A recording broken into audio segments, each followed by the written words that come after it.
नमस्कार दोस्तों, आज हम आपको बताएंगे कि कौन से 3 प्रकार के भोजन करने से कम आयु में मृत्यु हो जाती है। हमारे धार्मिक ग्रंथों में केवल धर्म की ही नहीं, बल्कि कर्म से जुड़ी बातों के बारे में भी ज्ञान दिया गया है। आज हम बात करेंगे भोजन के बारे में। सांसारिक और व्यावहारिक ज्ञान का परम भंडार माने जाने वाली गीता में इस बात का वर्णन मिलता है कि भीष्म पितामह ने अर्जुन को 5 प्रकार के भोजन न करने की सलाह दी थी। इन 5 प्रकार के भोजन को यदि मनुष्य कर ले तो उसके विनाश हो जाता है। पहला भोजन। भीष्म पितामह ने ऐसे भोजन को कीचड़ के समान बताया है, जिस भोजन की थाली को कोई लांग कर गया हो। गीता के अनुसार ऐसा भोजन नाले में पड़ी कीचड़ के समान होता है। इसे ग्रहण नहीं करना चाहिए।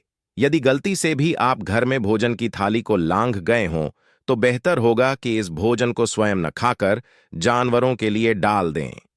दूसरा भोजन गीता में दूसरा गलत प्रकार का भोजन उसको बताया गया है जिस भोजन की थाली में पैर से ठोकर लग गई हो या फिर किसी का पांव लग गया हो।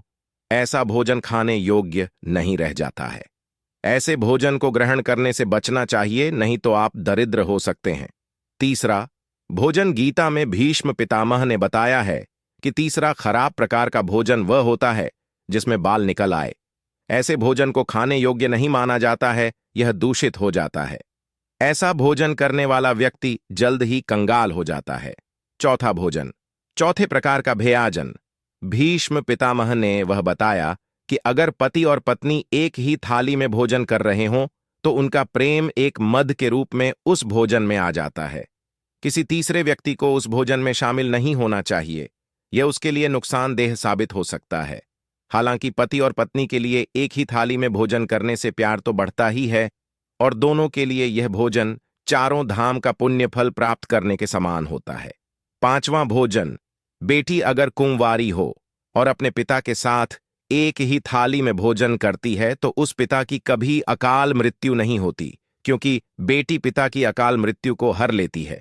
जब भी खाना खाएं तो अपनी पुत्री को अपने साथ एक ही थाली में थोड़ा सा हिस्सा जरूर दें। दोस्तों, आशा है आपको यह जानकारी पसंद होगी।